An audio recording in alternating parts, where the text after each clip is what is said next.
오늘 이제 은혜 받으실 하나님 말씀은 마태복음 16장 11절, 12절 말씀이 되겠습니다. 11절, 12절 말씀 한번 읽어봅니다. 어찌 내 말한 것이 떡에 관함이 아닌 줄을 깨닫지 못하느냐?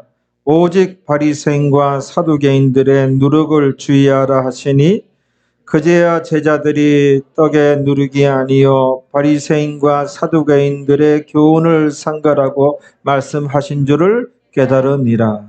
말씀 제목은 제자들이 깨닫지 못하였던 것 두 가지라는 제목입니다. 제자들이 깨닫지 못하였던 것 두 가지라는 제목입니다. 그래서 오늘 이제 우리가 공부하면서 은혜 나누고 다음 주까지 이제 오늘 같은 제목과 같은 본문 말씀이 되겠습니다. 그 첫 번째는 무엇이라고 했죠? 예수님께서 곁에 계시면, 함께 하시면 떡 도시락, 빵 도시락 챙겨오지 못한 그런 문제는 예수님께서 곁에 계시면 더 이상 문제가 되지 않는다는 것을 깨닫지 못하였던 것이죠. 제자들이 첫 번째 깨닫지 못하였던 것은 예수님께서 곁에 계시는데 계속해서 그 떡 도시락 챙겨오지 못한 그 문제에 대해서 근심하고 걱정하고 전전긍긍하고 제자들이 계속해서 그 문제에 이제 묶여가지고 대화를 나누고 그게 이제 예수님께 발각이 된 것이죠. 그래서 예수님께서 이 믿음이 적은 자들아, 뭔가 믿음이 문제가 있는 거예요. 이 믿음이 적은 자들아, 이 지적받잖아요. 그러면 믿음이 적은 자가 되는 거예요. 우리 예수 믿는 사람들이 예수님께서 곁에 계시고 함께 계시는데 관건은 예수님께서 내 곁에 계시는가 함께 하시는가 이게 이제 관건인데 예수님께서 본문에 곁에 계시거든요. 곁에 계시는데 그 빵 도시락 챙겨오지 못한 문제에 대해서 계속해서 막 고민하고 걱정하고 이제 대화 나누고 그 예수님께서 그들을 향하여 이 믿음이 적은 자들아 그렇게 말씀하셨잖아요. 아직도 너희가 깨닫지 못하는구나. 나와 함께 하면서 내가 옆에 있는데 내가 누구냐? 오병이의 기적을 행하였도다. 보리떡 5개와 물고기 2마리로 어린 나이 부녀자까지 다 합치면 한 3만 명 되는 사람을 그거 가지고 다 먹였다. 그리고 나중에 12강주리가 남았다. 그래서 보리떡 5개와 물고기 2마리를 제공한 그거 한 소년의 한 끼 식사인데 그걸 제공한 그 소년에게 12강주를 다시 되돌려 준 것이 아니냐. 그뿐이냐. 7명의 기적도 행하였다. 보리떡 7개와 물고기 2마리로 한 2만 명 넘는 그런 군중을 다 먹이고도 이번에는 7강줄이나 남겼다. 이런 내가 기적을 행하면 얼마든지 그깟 문제는 해결할 수 있는데 내가 곁에 있는데도 계속해서 염려하고 근심하고 예수 믿는 사람들이 그러면 너희는 믿음이 적은 자다. 그러면 너희는 아직도 나에 대해서 모르는 자구나. 나에 대해서 깨닫지 못하였도다. 이렇게. 요 아주 진짜 딱 부러지게 노골적으로 예수님께서 이렇게 참 은혜가 되고 아주 드문 장면의 요 장면이 우리가 그 먹고 사는 문제, 이 세상에 여러 가지 우리가 문제를 만나잖아요. 정말 그런 우리에게 있어서 얼마나 은혜가 되는 말씀인지 몰라요. 여기 예수님께서 딱 부러지게 노골적으로 내가 7병의 기적을 행할 수도 있고 5병의 기적을 행한다는데 그 먹는 문제, 떡 도시락 안 챙겨온 거 그걸 내가 곁에 있는데 자꾸 걱정하고 근심하고 너희들 이해가 안 된다. 이 믿음이 적은 자들아. 그러면서 오병이어의 기적을 행하여서 몇 강주리를 남겼으며 칠병이어의 기적을 행하여서 내가 몇 강주리를 남겼느냐? 깨닫지 못하느냐? 아직도 나에 대해서 모르는구나. 나에 대해서 깨닫지 못하였구나. 조금만 한번 생각해 보세요. 이런 장면을. 정말 이 세상에 여러 가지 우리가 인생살이가 녹록지 않잖아요. 여러 가지 문제를 만나고 여러 가지 이제 어려움을 만날 수 있어요. 이 세상에서 먹고 사는 문제 참 간단치가 않고, 그렇지요? 이런 문제를 만나는 우리에게 있어서 오늘 본문이 첫 번째 깨닫지 못하였던 그 장면 속에서 예수님께서 내가 오병이어의 기적을 행하였으며 그때 몇 강주리나 남겼느냐? 칠병이어의 기적을 행하였으며 그리고 몇 강주리나 남겼느냐? 얼마든지 내가 곁에 있으면 해결할 수 있는데 이 믿음이 적은 자들아. 참 드문 장면이에요. 우리 입장에서는 너무나 속 시원하고 은혜가 되는 장면이에요. 이렇게 우리 먹고 사는 문제에 대해서 예수님께서 딱 부러지게 노골적으로 우리 듣는 입장에서 참 은혜가 되고 아주 희망적인 이런 이제 말씀은 성경에서 드물어요. 그렇지 않아요? 봐봐요. 마태복음 16장 8절부터 보시고 쭉 한번 읽어봅니다. 성경을 봐야 돼요. 8절에 자 눈으로 보세요. 예수님께서 아시고 뭘 아시고 제자들이 이제 예수님과 이 먼 길을 떠날 때는 이 지역에는 떠나면 거기서 뭐 살 수도 없어요. 식당도 없고 떠나기 전에 어떤 가서 이제 도시락을 싸가지고 가야 돼요. 빵 도시락을 싸가지고 가야 되는데 그거를 이제 떠날 때 안 챙겼던 거예요. 이런 실수를 저질렀잖아요, 제자들이. 그 제자들이 거기에 대해서 근심 걱정하는 거예요. 자꾸 대화 나누고 이런 것을 아시고 있지요. 예수님께서 아시고 뭐라고 그랬어요? 가라사대 믿음이 적은 자들아 어찌 떡이 없으므로 서로 의논하느냐. 그거 가지고 걱정하고 그렇게 근심하면서 자꾸 대화를 나누느냐. 믿음이 적은 자들아 그랬잖아요. 이렇게 되면 믿음이 적은 자들이 그 믿음이 고장나고 뭔가 문제가 생긴 거예요. 여러분들이 믿음이 적은 자들이 아닙니까? 예수님 살아계십니다. 예수님 살아계십니다. 예수님 안에 은혜가 있습니다. 예수님께서 수고하고 무거운 짐진 자들아 다 내게로 오라. 내가 너희를 쉬게 하리라. 예수님께서 하신 말씀이에요. 구하라. 그러면 주실 것이요. 찾으라. 그럼 찾을 것이요. 문을 두드리라. 그러면 열릴 것이니라. 구하는 이가 얻을 것이고 찾는 이가 찾게 될 것이고 두드리는 이에게 열릴 것이니라. 너희 중에 누가 아주 악한 자라도 자식에게 좋은 것을 줄 알거든 하물며 살아계신 하나님께서 구하는 자에게 좋은 것으로 주시지 않겠느냐. 떡을 달라 하는데 돌을 집어주면서 얘다 떡이다 먹어라. 그럴 아버지가 있느냐? 생선 먹고 싶다고 하는데 뱀을 집어서 야, 그 생선을 생각하고 먹어라. 그럴 아버지가 있느냐? 이 세상 아버지들도 힘이 없다 할지라도 그렇게 하지 않을진데 전지전능하신 살아계신 하나님께서 구하는 자에게 좋은 것으로 주시지 않겠느냐? 예수님께서 친히 하신 말씀이에요. 할렐루야. 이 봐봐요. 여기가 그 다음에 9절에 나오잖아요. 9절 한번 읽어봐요. 너희가 아직도 깨닫지 못하였느냐? 떡 5개로 5,000명을 먹이고 주은 것이 몇 바구니며 오병이어의 기적이죠. 오병이어의 기적을 내가 행했다. 그 다음에 10절에 4,000명을 먹이고 20세 이상 장정만 개선해서 9절에는 5,000명이고 또 칠병이어 기적에는 4,000명이고 부녀자와 아이들까지 하면은 오병이어 기적에는 3만 명. 그다음에 칠병이어 기적에서는 한 2만 명으로 봐야죠. 그렇죠? 이 9절 10절 말씀은 뭐예요?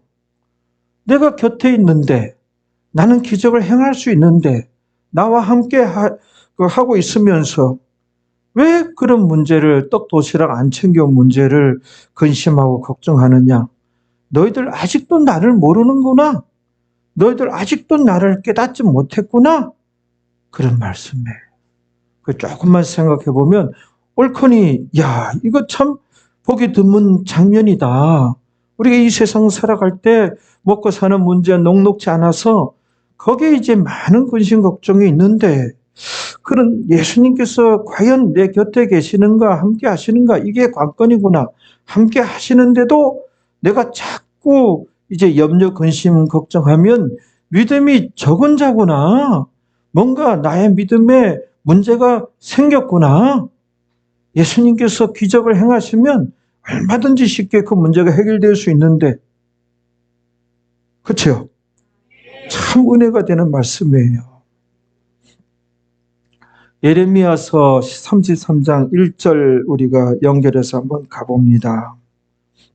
한번 읽어보시기 바랍니다. 예레미야가 아직 시위대 뜰에 갇혔을 때에 여호와의 말씀이 그에게 다시 임하니라 가라사대. 여기가 참 시사하는 바가 많아요. 예레미야가 아직 시위대 뜰에 갇혔을 때에 시위대 뜰, 이 시위대는 그 왕을 그 경호하는 경호부대, 호위하는 호위부대를 의미해요. 시위대는 국회의사당 앞에서 민노총이 지금 시위하고 있다. 그 시위와 여기 시위는 한 그릇 같은데 한자가 달라요. 성경에 이제 시위대장 그 보디발 나오죠. 그거는 경호실장, 호위부대 그 부대장 그런 의미예요. 여기서 시위대라고 하는 것은 왕을 경호하고 호위하는 그 부대를 의미하네. 그 부대의 마당에 감옥이 있었던 거예요. 그 감옥에 예레미야가 갇혀 있었어요. 감옥에 갇혀 있었을 때에 성경에 이런 믿음의 선진들이 감옥에 갇혔다 하는 것은 우리가 어떻게 해석해야 돼? 오늘날의 성도들은 우리가 살아갈 때 시련과 환난과 역경에 처했을 때를 의미하는 거예요. 감옥에 갇혔 우리가 여러 가지 환경으로 경제적인 어려움으로 자식 문제로 여러 가지 참 녹록지 않죠. 그런 시련과 환난과 역경에 놓였을 때 거기에 포위당해 있었을 때 거기에 처했을 때 그게 성경에 등장하는 감옥에 갇혔을 때예요. 자, 감옥에 갇혔을 때 여전히 예레미야가 시위대 마당에 있는 그 감옥에 갇혀 있었을 때에 어떤 일이 생깁니까? 여호와의 말씀이 그에게 다시 임하니라. 이거는 참 시사하는 바가 많은데요. 우리가 어떤 시련과 환난과 역경에 우리가 놓였을 때 하나님의 음성을 듣기에 적절한 때라는 것을 우리가 알아야 돼요. 그래서 왜 나에게는 이런 시련과 이런 역경과 이런 환난이 닥쳐오는 오는 걸까? 내가 이제 예수님 올곧게 믿으려고 노력하는데도 왜 이렇게 경제적인 어려움이며 이렇게 대인관계 이 깊은 이런 갈등이며 왜 이런 슬픈 현실 가운데 놓이는 걸까? 이거는 성경의 믿음의 선진들이 감옥에 갇힌 거와 마찬가지예요. 그때 예레미야에게 감옥에 갇혔을 때 여호와의 말씀이 예레미야에게 임하니라. 성경의 믿음의 선진들은 이 감옥에 갇혔을 때 어떤 고난 중에 하나님의 음성을 들어요. 거의 공통점이 그래요. 그래가지고 그들이 깨어지고 변화되고 더더욱 하나님의 사람이 되어서 그 후로 에녹처럼 하나님과 동행하는 그 하나님 백성이 되는 것을 볼 수가 있거든요. 우리가 진짜 축복이 무엇인가? 더더욱 하나님의 사람이 되는 것. 우리가 영적인 축복이야말로 진짜 축복이에요. 근데 이거는 우리가 언제 임하는가? 이렇게 감옥에 갇혔을 때, 고난의 자리에 처했을 때 하나님의 음성을 듣고 정말 하나님의 음성을 들을 수 있는 매우 적절한 자리에 놓인 거예요. 그때 진정한 하나님과의 교통이 이루어지고 하나님의 음성이 들려지는 것이지 우리가 등 따스고 배부르면 하나님의 음성이 안 들려요. 음성 들으려고 귀를 이제 기울이지도 않고 내 자체가 그 하나님의 음성에 세미한 음성을 들을 만한 그런 그릇이 안 돼요. 등 따스고 배부르면. 그래서 여러 가지 어려움이 있다 그랬을 때 너무 원망하고 슬퍼할 필요가 없어요. 영적인 복을 받을 만한 기회가 오고 찬스가 온 거예요. 성경을 보십시오. 그런 생활 가운데 그런 역경과 아주 심한 어려움에 놓였을 때에 다윗도 보십시오. 그 생사를 넘나들 때 하나님과의 많은 만남과 아주 깊은 곳에서 하나님을 향한 찬양과 신앙 고백과 시편이 다 나오잖아요. 그게 다윗이 등 따스고 배부르고 잘 되고 잘 될 때 안이 없어요. 아들놈이 그냥 반란을 일으키고 또 사울 왕에게 죽을 고비를 넘기며 막 도망치며 아들한테 왕위를 뺏겨서 그냥 생명조차도 지키기 힘든 상황에서 급박하게 도망치면서 정말 깊은 신앙 고백이 나오고 하나님과의 그런 만남이 이루어지고 하나님의 음성을 듣고 여러분들이요. 우리가 이 세상 살아갈 때 질병으로 참 이제 우리가 시달릴 때가 있고 경제적인 문제로 또 대인관계 문제로 여러 가지 또 하면 나는 왜 이렇게 우울할까? 이런 문제를 해가지고 나는 이렇게 왜 나 혼자일까? 이 외로울까? 쓸쓸할까? 나는 누구같이 이렇게 출세하지 못했을까? 그런 어려움이 있을 때 하나님의 음성을 들을 만한 적절한 자리에 놓였다는 걸 아시고 그때에 진짜 진솔한 기도를 한번 해보세요.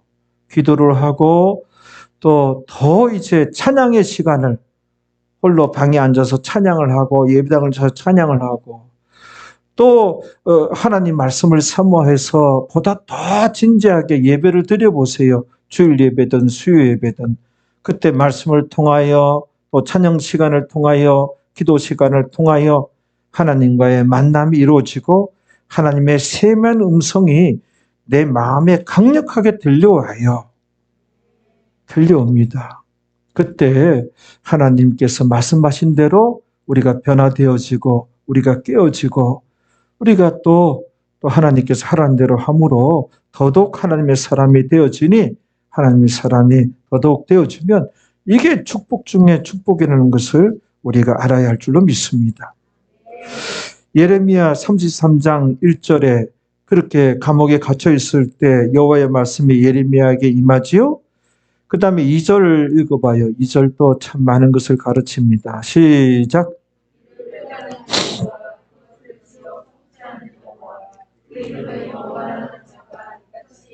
무슨 말씀이에요? 여호와께서 하나님께서 이르는 건 내가 세상 만사를 주관하는 하나님이다. 인간의 흥망성쇠가 내게 달려있다.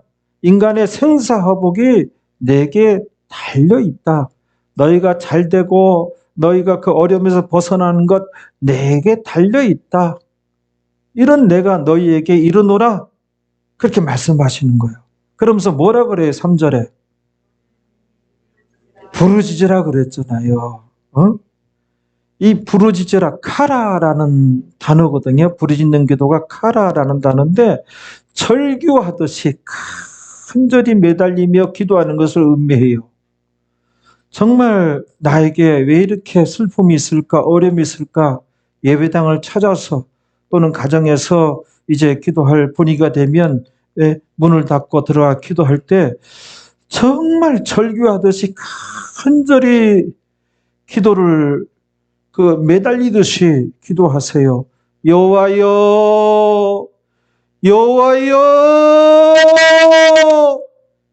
간절히 하나님을 찾으면서 기도를 하세요. 한나가 자식이 없어서 막 서러움을 겪고 이제 무시당하고 속상했을 때 하나님 전에 나와서 이제 기도했던 것이 이 카라예요. 한나가. 그래가지고 응답을 봅니까? 응답을 못 봅니까? 응답을 보잖아요. 그래서 잉태 하나님께서 그 복을 내려주셔서 사무엘을 이제 낳게 되잖아요. 사무엘 동생들도 계속 많이 낳게 되잖아요. 삼손도 이제 그 심한 갈등 속에서 정말 절규하듯이 하나님께 물 좀 마시게 해달라고 기도해요. 그때 단어가 카라예요. 그랬더니 하나님께서 역사하셔서 물을 마시게 해주셔요. 사사기 한번 가봅니다. 삼손의 기도하는 모습. 이런 기도가 필요해요, 여러분들. 성경에 부르짖어 기도하라 이런 단어가 많이 나와요. 이런 기도가 필요해요. 사사기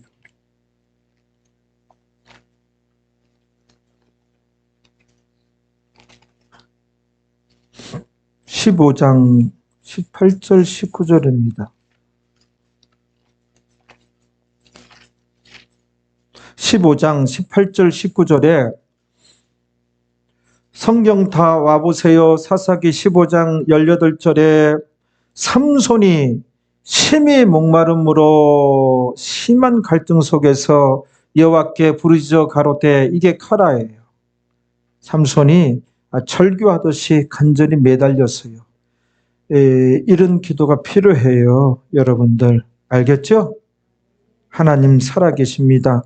하나님만이 여러분들 도와주실 수가 있습니다. 결국은 하나님을 의지하게 되더라고요. 진짜 코너에 몰렸을 때, 코너에 몰려봤어요? 코너에 몰릴 때 하나님을 찾게 되고 하나님께 매달리게 되더라고요. 그때 매달렸더니 하나님께서 도와주시더라요. 하나님께서 도와주십니다. 이 배목사도 마찬가지예요. 참 인간이 참 나약하기 그지없더라고요. 삼손이 심히 목마름으로 그 갈등 속에 여호와께 부르짖어 가로되 이게 카라예요. 그랬더니 어떻게 부르짖어요? 주께서 종의 손으로 이 큰 구원을 베푸셨사오나 내가 이제 목말라 죽어서 할례 받지 못한 자의 손에 빠지겠나이다. 간절히 기도하잖아요. 마실 물을 달라. 그렇죠? 카라. 19절에 하나님이 등장하시잖아요. 하나님이 레히의 한 우묵한 곳을 토치하시니 물이 거기서 솟아나오는지라. 물이 나오니 삼손이 그것을 마심으로 정신이 회복되어 소생하니 그러므로 그 샘 이름을 엔학고레라. 이 샘이 레히에 오늘까지 있더라 이렇게 돼 있잖아요. 하나님이 응답하시잖아요. 이런 장면이 여러 군데 나와요. 여러분들이요. 그래서 부르짖는 기도 이게 카라예요. 이게 필요합니다. 그래서 이어진 말씀 보세요. 너는 내게 부르짖으라. 이게 카라예요. 그러면 부르짖는 기도하면 내가 내게 응답하겠고 밑줄을 쳐요. 내가 너에게 응답하겠고 부르짖는 너에게 응답하겠고. 부르짖는 기도의 응답의 확실성이에요. 부르짖는 기도의 응답의 확실성. 하나님께서 내가 너에게 응답하겠고 내가 너에게 응답하겠고 부르짖는 너에게 카라 기도하는 너에게 응답하겠고. 여러분 하나님은 우리의 소망입니다. 우리의 기쁨입니다. 우리의 힘입니다. 하나님의 은혜로 우리가 행복해지자고요. 우리가 승리합시다. 그렇습니다. 우리 인간은 참 나약하고 참 하나님 우리가 예수님 안 믿었으면 어떻게 할 뻔했는가 그런 생각들을 저는 지난주도 하고 참 많이 하게 됩니다. 내가 너에게 응답하겠고 참 그리고 응답하는데 너가 알지 못하는 크고 비밀한 일을 너에게 보이리라. 와, 응답하는데 우리가 미처 상상조차 못할 정도로 너무너무 좋게 너무너무 큰 것으로 응답하여 주시리라. 이 말씀이에요. 이 하나님 말씀이에요. 예레미야가 지금 감옥에 갇혔는데 유다가 1년 후에 멸망해요. 유다의 왕족들, 귀족들은 바벨론으로 포로로 다 끌려가요. 70년간 가서 노예 생활을 해요. 노예는 짐승과 같은 삶이에요. 포로 생활을 70년 하는데 어떤 기적이 나타나요?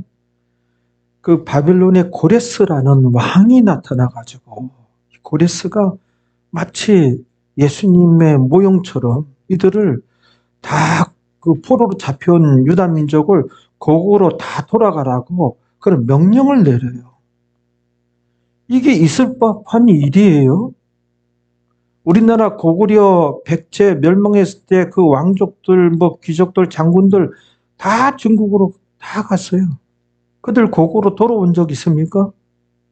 지금 중국인들 중에서 그 백제 유민의 후손들, 고구려 그 왕족의 후손들도 있을 거예요. 좋다고 또 중국인들 속에 진짜 중국인인 줄 알고 잘난 척하고 있을 거예요. 우리나라 보고 소국이라고 이제 막 조그만 나라라고 깔보고. 거기 다 동화돼서 중국인들 다 되어버렸어요. 그런데 포로로 끌려 포로 생활하는 자들을, 노예들을 70년에 유대 나라로 다 돌려보내줘요. 이거야말로 예레미야가 부르짖어 기도했더니 크고 비밀한 일로 응답을 한 것이잖아요. 응답을 한 것이잖아요. 이렇게 우리가 부르짖어 기도하면 하나님이 살아계시니 이런 하나님의 은혜가 임하게 되는 것입니다. 찬송가 455장 주 안에 있는 나에게 딴 근심이 있으랴. 근심이 없어요. 우리 한번 찬양 한번 해보겠습니다. 455장입니다.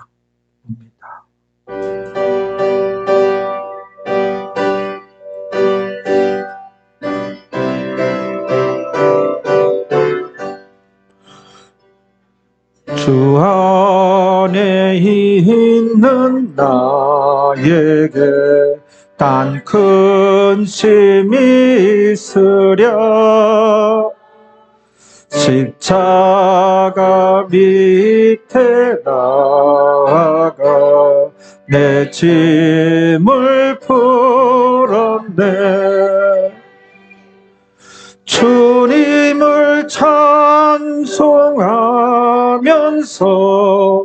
할렐루야 할렐루야 내 앞길 멀고 험해도 2절이요 만 따라가리. 그 두려움이 내 기도 되었고 아멘. 기도하면 됩니다. 도움이 옵니다. 전날의 한숨 변하여 내 노래 대 주님을 찬송하면서 님을 찬송하면서 할렐루야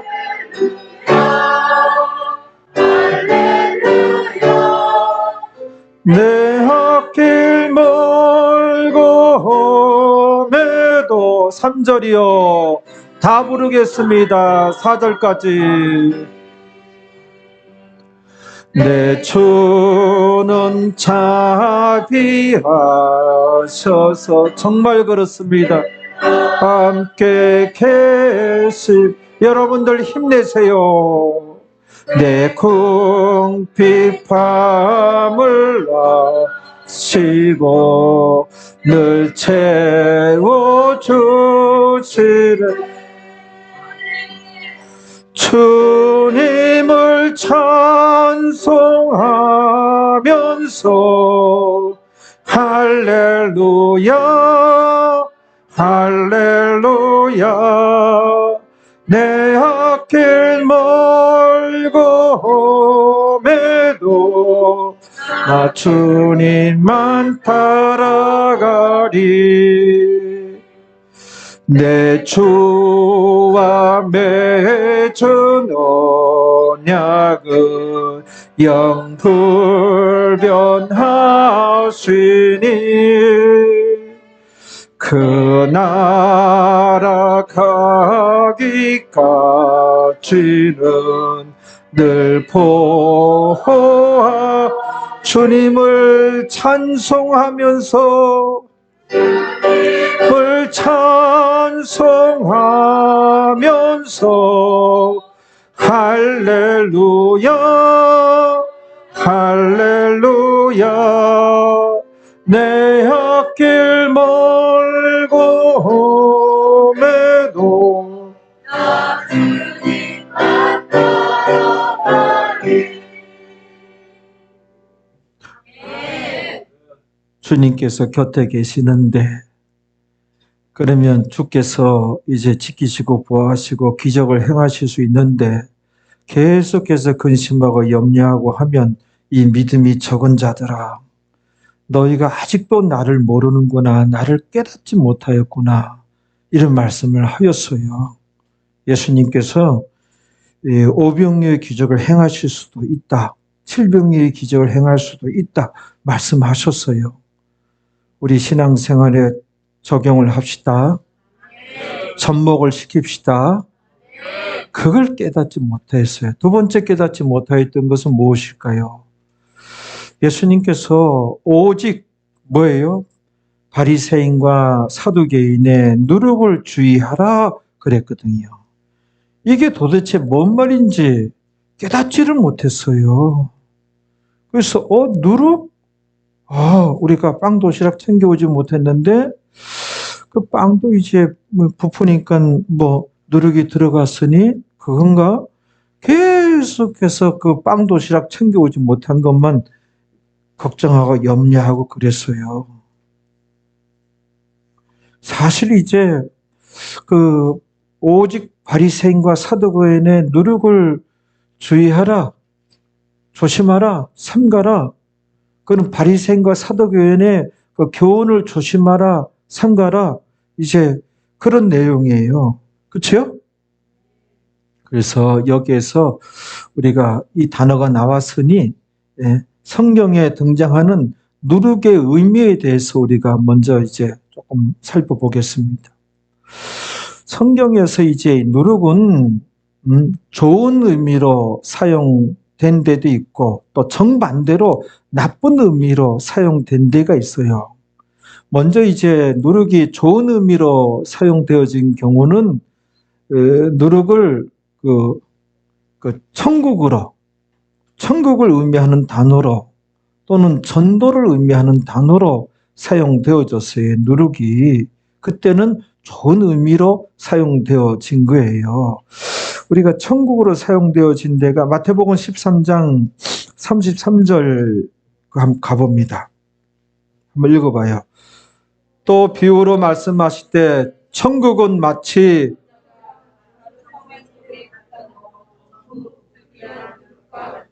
그러네요. 천국은 마치 여자가 가루 서말 속에 곡식가루 서말 속에 이러면 좀 많은 양이에요. 곡식가루 많은 양 서말 속에 갖다 넣어 전부 불쁘게 한 누룩과 같으니 천국이 누룩이 천국으로 비유된 거예요. 좋은 의미로 사용되어진 거예요. 이거는 이제 천국이 눈에 보입니까? 안 보입니까? 안 보이지만 천국은 있다라는 그런 말씀하신 내용이거든요. 그래서 이제 마치 천국은 누룩과 같다 이런 비유를 들었는데 누룩을 가루 서말 속에 이렇게 섞어 놓으면은 누룩을 이제 넣는지 안 넣는지 몰라요. 그러나 물을 붓고 반죽을 해서 놔두면은 이게 부풀어 올라요. 발효가 돼가지고 2배, 3배로 돼요. 그러면 그 가루 서말 속에 아까 물 붓기 전에 반죽하기 전에 누룩을 넣었었구나. 이렇게 2, 3배 부푼 걸 볼 때 누룩을 넣었었구나. 처음에 서말 속에 누룩을 넣었을 때 보이지도 않아요. 넣었는지 안 넣었는지 몰라요. 근데 이제 반죽해서 넣으면 2, 3배가 부풀고 나면 아까 누룩을 넣었었구나.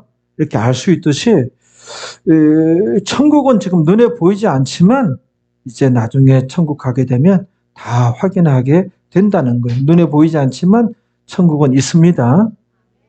그 좋은 의미로 이렇게 사용되어지고 또 누룩은 전도를 또 상징하는 단어로 전도를 하면 한 나라가 이 누룩같이 부풀고 퍼져나간다. 누룩이 이제 이 조금만 넣어도 그 잘 섞어 놓으면은 전체 그 반죽을 2배, 3배로 부풀게 하잖아요. 그 복음은 이 전파하면 누룩과 같이 퍼져나간다. 그 전도의 의미로, 이 좋은 의미로. 이렇게 누룩이 좋은 의미로 되어지기도 하고 나쁜 의미로 되어진 데가 있는데 오늘 본문이 바리새인과 사두개인의 누룩을 주의하라, 조심하라 나쁜 의미로 사용되어졌어요. 나쁜 의미로 사용되어지는 경우가 오늘 본문은 아닌데 죄를 의미하기도 해요. 누룩은 죄를 의미하기도 해요. 죄는 나쁜 것이죠. 우리가 출애굽기 한번 봐봐요. 13장 7절에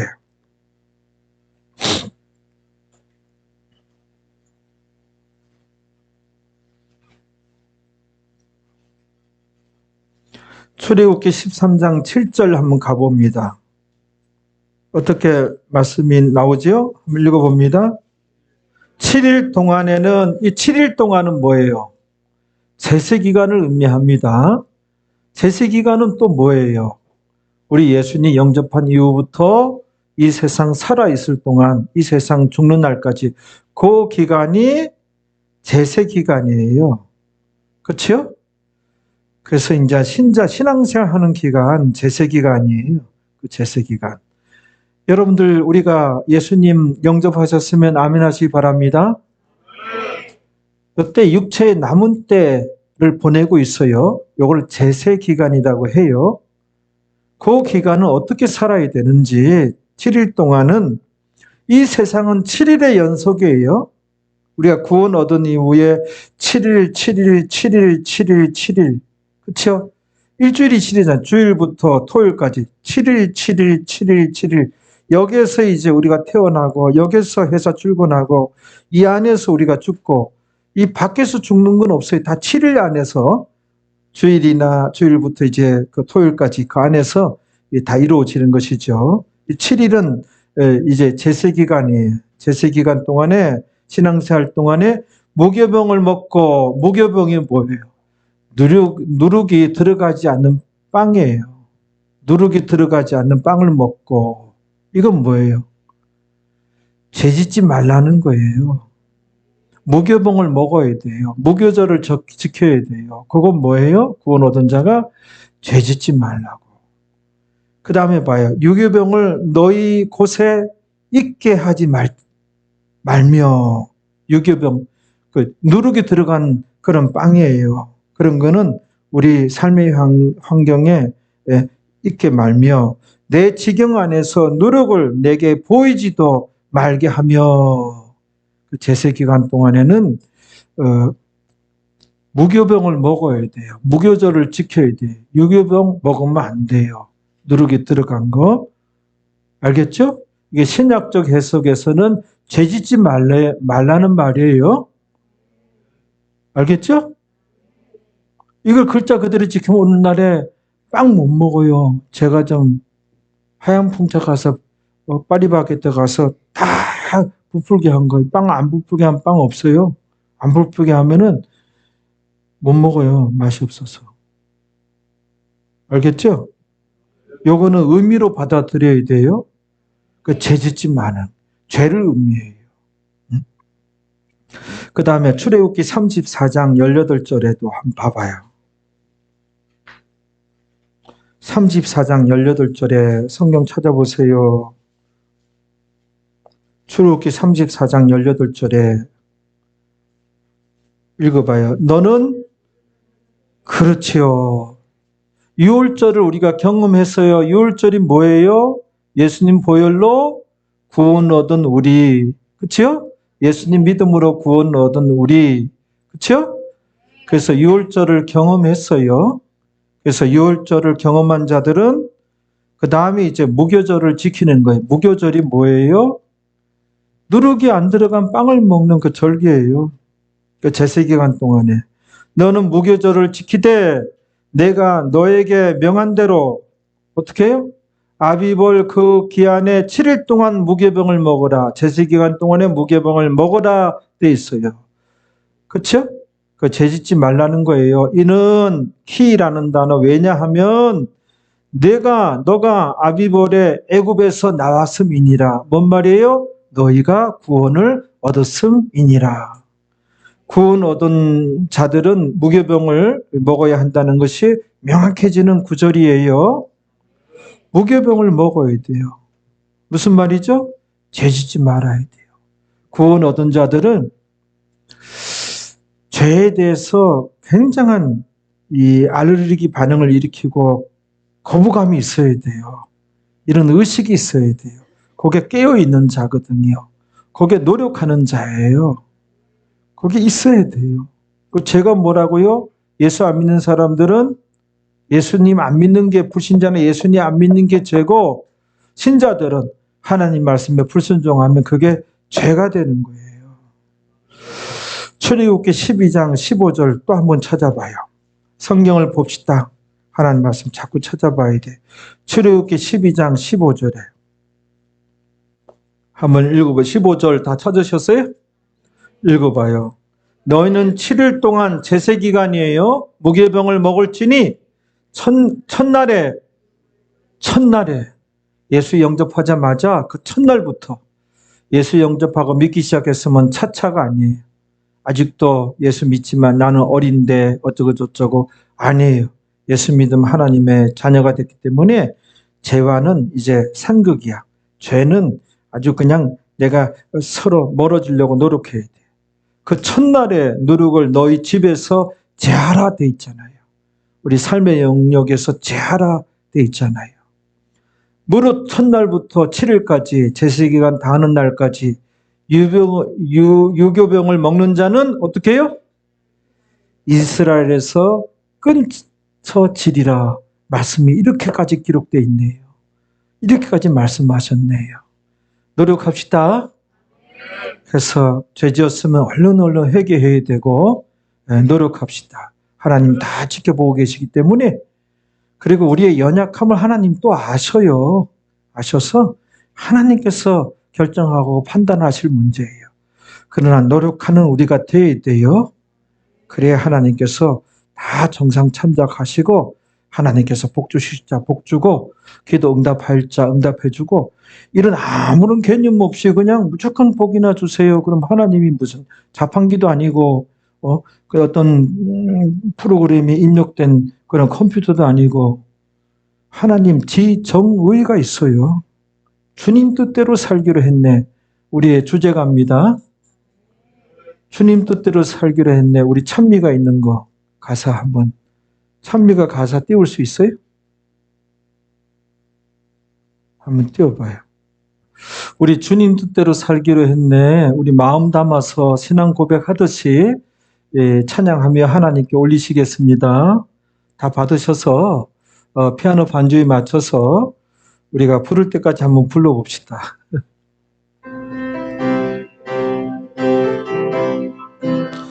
찬미가 6장입니다. 주님 뜻대로 살기로 했네. 주님 기쁘게 살기로 했네. 마음에 갑오 잊고 살겠네. 표대를 향해 달려가세. 주님 뜻조차 남은 여생을 말씀 따라서 살기로 했네. 육체 남은 때 살기로 했네. 지나간 때가 족하도다. 육체 남은 채세기간에 말씀 쫓아서 살기로 했네. 주님 뜻대로 살기로 했네. 남은 생애를 살아가세. 음란 안 좋고 살기로 했네. 정력 안 좋고 살기로 했네. 술 취함 없이 살기로 했네. 방탕한 생활 않겠노라. 방탕한 생활 않기로 했네. 연락한 생활 않기로 했네. 무법한 생활 틀어 지나간 때가 족하도다. 말씀 버리고 살지 않게 자신들도 끊기로 했네. 인생활도 적하다했네.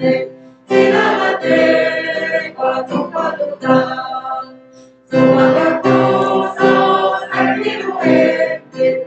심판의 그날 소망하면서 순간의 십자가를 도록해 8절까지요. 8절까지만.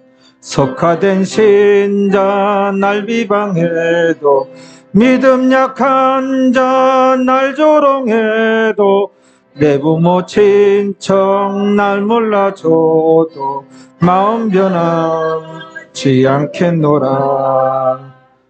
아멘. 이렇게 살아갑시다. 예, 감사합니다. 그래서 이 누룩이 나쁜 의미로는 이런 죄를 또 의미하기도 하고, 그 다음에 이제 오늘 본문에 바리새인과 사두개인들의 누룩을 주의하라, 조심하라. 여기서 이제 나쁜 의미로 사용되었어요, 누룩이. 오늘 본문에서 얘기하는 누룩은 뭐예요? 외식을 의미하는 거예요, 외식.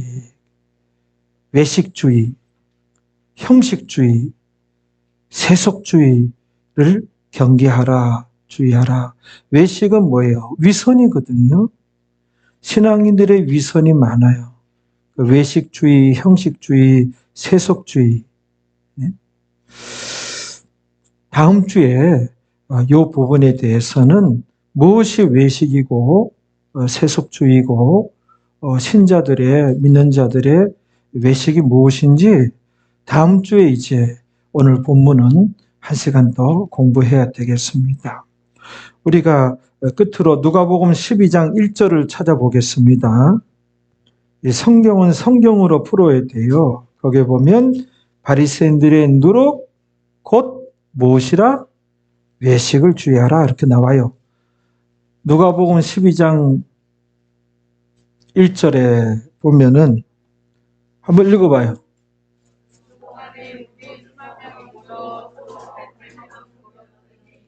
예수께서 먼저 제자들에게 말씀하여 가라사대 바리새인들의 누룩 곧 외식을, 외식주의예요. 형식주의, 세속주의. 이게 외식이라고 하는 말은 밖에서 식사하는 것도 외식이지만 한자가 틀리죠. 외식이 뭐예요? 위선이에요. 위선. 예수님께서 제일 싫어하는 것이에요. 그래서 다음 주에 바리새인과 사두개인의 누룩을 주의하라. 이게 뭔 말인지 깨닫지 못했어요. 이거는 곧 외식주의, 형식주의, 세속주의를 의미하는데 다음 주에 좀 자세히 알아보면서 은혜를 나누도록 하시겠습니다. 우리 다 같이 오늘 말씀을 생각하시면서 잠시 기도하겠습니다. 하나님께서 저희 동탄중앙교회 성도들 한 사람 한 사람들 하나님께서 이제 저에게 기도하였을 때 보여주신 것을 볼 때에 아버지 하나님 참으로 감사합니다. 하나님께서 선별하여 동탄중앙교회 성도 되게 하셨다는 것을 또 깨닫고 하나님께서 많은 믿는 자들이 결국은 천국에 도착하지 못할 것인데 동탄중앙교회 모든 성도들은 모두 다 천국에 이제 도착하는 성도들로 만들기 위해서 하나님께서 동탄중앙교회 성도 만드셨다는 것을 알게 되었습니다. 주의 백성들 기도하는 가운데 말씀 듣는 가운데 이런 것을 깨닫고 발견할 수 있는 주의 백성들 만들어 주옵시고 항상 이제 기쁨으로 신앙생활하여 기도하는 주의 백성이 되므로 하나님의 많은 은혜 받고 나중에 간증하는 주의 백성들이 되어질 줄로 믿습니다. 이 모든 것 예수님의 이름으로 기도하옵나이다. 아멘.